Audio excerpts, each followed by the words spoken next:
Qeyd eləyək ki, parklarda, istirahət yerlərində təhlükə saçan atraksiyonlardan danışacağıq. Ötən gün külək paytaxtda atraksiyonu aşıraraq azyaşlının xəsarət almasına səbəb oldu. Bəs külək bu cür obyektlər, bu cür təhlükəli obyektlər xüsusən küləkli havalarda, əlverişsiz havalarda bu obyektlərin, yəni atraksiyonların təhlükəsizliyinə necə nəzarət olunur? Bu haqda danışacağıq. Əməkdaşımız Rəşad Vəkiloğlu'nun süjetində mövzunu araşdırmışıq.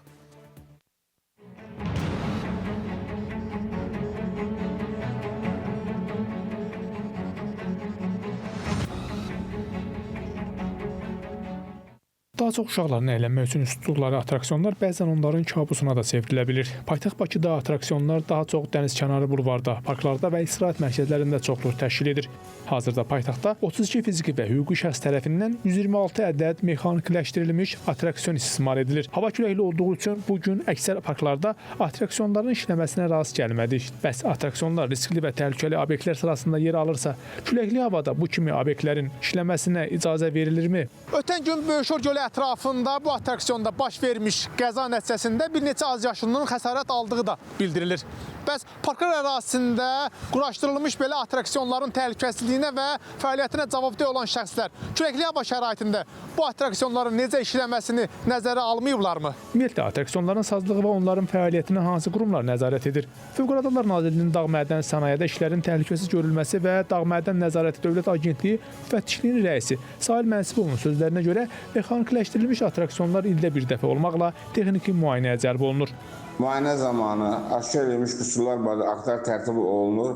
Aktda qeyd olunan qüsurların aradan qaldırılması üçün atraksiyon sahibinə təqdim olunur və işlərin icazə nəzarət götürülür.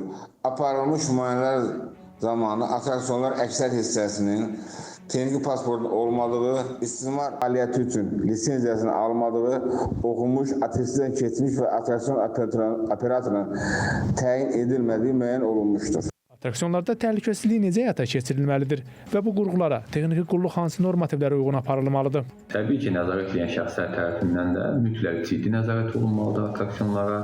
Atraksiyonlarda hər hansı bir nasazlıq varsa aradan qaldırılması təmin edilməlidir. Ümumiyyətlə isə atraksiyonlar təhlükə potensiallı, riskli obyektlər siyahısında olduğu üçün bu cür atraksiyonların ümumiyyətlə təhlükəsiz istismarı həyata keçirilməlidir. Təbii ki, ildə bir dəfə müvafiq qurum tərəfindən buna baxış keçirilir, yoxlanması təmin olunur. Ancaq təhlükəsizlik baxımından bu atraksiyonlar hər gün yoxlanmalıdır. Agentlikdən o da bildirildi ki, atraksiyonların dövrü texniki müayinəyə cəlb olunmasında məqsəd bu qurğuların təhlükəsiz istismarının təmin və texniki təhlükəsizlik tələblərinə uyğunluğunu müəyyən etməkdir. Rəşad Vəkiloğlu, Rəşad Əkbəroğlu, Space xəbər.